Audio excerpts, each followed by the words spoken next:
What up? Schmoedown Rockers.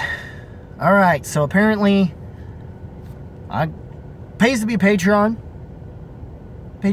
I got to see super early already. So I got to see the stream, which I guess is what you're gonna get today, Friday. And for the Orlando live event. And there's also the number one contender, the possible right to face Schmitz for a number one contendership match to go up again, to go to the Spectacular to face Mike Kalinowski for the Interkingdom title. I guess we'll start with the Interkingdom title one first because that has officially been public, and then we'll get to the other one. And that's as far as and as far as I'm concerned, it's pretty much whoever wins this is going to get smashed by the Smasher. Y'all know where my loyalties lie with that.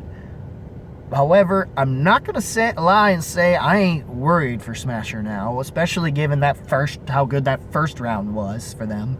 And yeah, the round two, though still pretty solid as well. And I'm glad Chandru did challenge that one X-Men question involving the sweet dreams. Or it's sweet dreams are made of these. Even Marilyn Manson will tell you that. And not just Arithmetics, but the man who covered the song, most famously covered the song, Marilyn Manson, will tell you that. You know? But yeah, jaw trouble. Better. Anyway, and both went at it, and it seems that things didn't really go over as well for Brandon Hanna because he wound up getting opponent's choice and the Who Said It category because he just been away from it and it didn't matter because of that, blah, blah, blah. And it just didn't work in his favor, and unfortunately it seems that because Chandru got ahead of him, he somehow knew the numbers that Hanna was going to pick and took them from him and teased him. And I think it kind of screwed him up too. And Hanna didn't, and it seems Chandru finally got his revenge for what happened in him and Hanna's debut in the 4-way. And now because of where things went, I would like to see a rubber match next season for sure between them two. Though it will be awkward if for some reason them two are on the same team, given the draft. Then there is, of course, your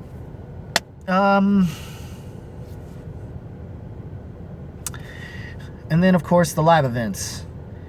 Apparently, because of what had happened, the number one contendership match that would basically be the finals for the Ultimate Schmoedown Singles Tournament was postponed to the Spectacular because of Ben Bateman's back injury and /surgery. And so we wound up with a draft bowl in, say, backup plan, that being a match between three managers. There's Dagnino, Emma Fyfe back in the picture of the managing for next year. Still commissioner, though just not for the moment in the match. And then there's and then Kaiser. Kaiser of the three had more to prove. I was kind of hoping for him to do it, and I'm just kind of bummed that it didn't work itself out. Also, by the way, just in case for some reason if this does get posted beforehand, this is your spoiler warning. In case for some reason it has not already aired or been premiered on the day of this that it is to be released, which should be today. I'm hoping it doesn't wind up Saturday. If not, I may have to hold off on and leave it unlisted, and then this will probably by the time make it on Monday or possibly Saturday, maybe, if I'm able to go to the place that I have to upload my stuff a certain particular way. And yeah, I cannot wait. I mean, I've enjoyed the match, and that match was fine. I mean, Kaiser did show he does know some stuff, though. It's just things kind of, I don't think anybody was honestly expecting Dagnino to actually pull it off. But it turns out, after having, lost an exhibition match, championship style, against Harloff, not to mention that actual singles match as Bobby Gucci, up against freaking, which was I kind of knew I wasn't expecting anything out of the match, but wow.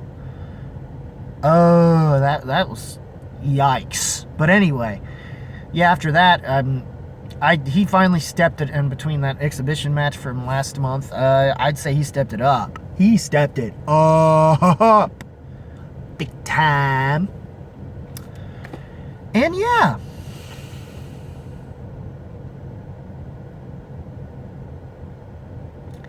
He stepped it up all right. And he's definitely stepped. I mean, even though at Fife it seemed like she was starting to... It took her a while. And it seemed it was more Kaiser and Dagnino in that first round. But it seemed, I think, she started to reach up there in terms of the points. And eventually so did... And it seems so did... And it seemed to both...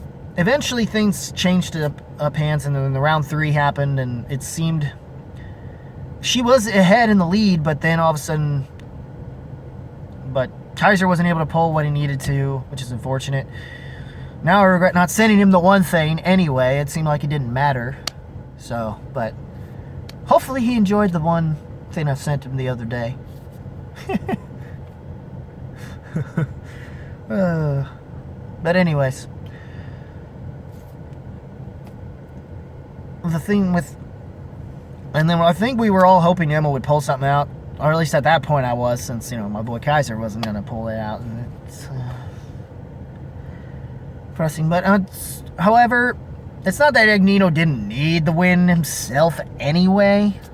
Because despite, you know, Bateman making it to, you know, finals and a spectacular as well, you know, at least Horsemen are back up in the name. And this here in Orlando pretty much proves that.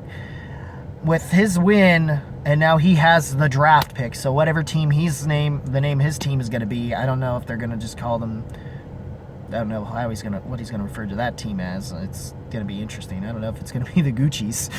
It's just going to be weird if they call them the Gooch, Team Gucci or something weird like that, or I don't know. But but it's going to be interesting when we finally see what happens with it'll be interesting how he's going to use that in his draft picks come next season, since gets his first draft pick or whatever.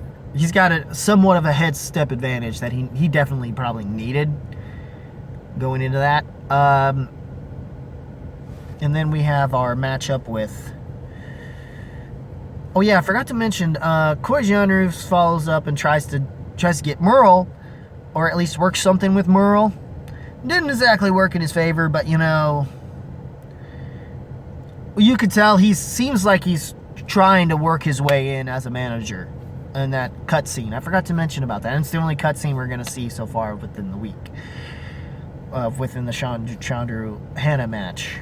Oh, and Guy coming out and scaring him was funny. But anyway, back to the match here. As much as I was somewhat bummed, I was like, at this point, if for some reason the Founding Fathers win and get those titles, it's gonna be a heck a lot of things for the Horsemen. I mean, a lot for the Horsemen, because now they have belts and there's a potential for the singles belt to come in, big time, you know. But now, and all Kalinowski now has is the Enter Geekdom title, and he's got to hold on to it, or else he's going to be Mikey No Belts by the end of this season. Because that's for sure. He's lucky he even got to have the teams. It's just his momentum and his chance is gone, and that meme that out the action spews the heck out like crazy, spams like crazy, is going to just be forever live in infamy. Regardless of what James Spence thinks sometimes. But yes. And for those who were in the dungeon, yes, I'm fine. I just felt bummed with the way the live stream kind of went about, or at least came across. And my anxiety, I guess, got the best of me. But anyways, aside from that, the Founding Fathers match was basically... They came to play, both members. In fact, both had perfect rounds completely, including bonus questions. And I don't know what happened with the rest of the matches, but with what happened with Korruption, but they did fine, but they didn't, but, they were starting to fall behind, and they were they got, especially when it came to, like, the round 3, the betting round didn't help them much either, especially with how the points went over, because especially them getting 3 and them losing a lot. But oh my gosh. And then it came to the final round is when, apparently, that's when it's turned out to be the reverse of what happened the last match between these two. And that's that they had to basically get all of their points and force them to earn that title, which they did. And now they're got their ticket into Spectacular. Merle used it wisely, or at least storyline-wise, it worked itself in well. And overall, that whole Orlando event was a good time for the Horsemen. What did you guys think of the Orlando event? What did you guys think of the Intergeekdom match leading into the other thing? Leave a comment below, let me know. Rock that like button with thrust if you must. Hit the subscribe button. Click the notification bell. Link in the description below to my Facebook page. Like and follow me there. And as always, guys, keep it random, keep it real, keep it rocking. If you smell what the movie trivia Schmoedown, and Schmoedown rocks.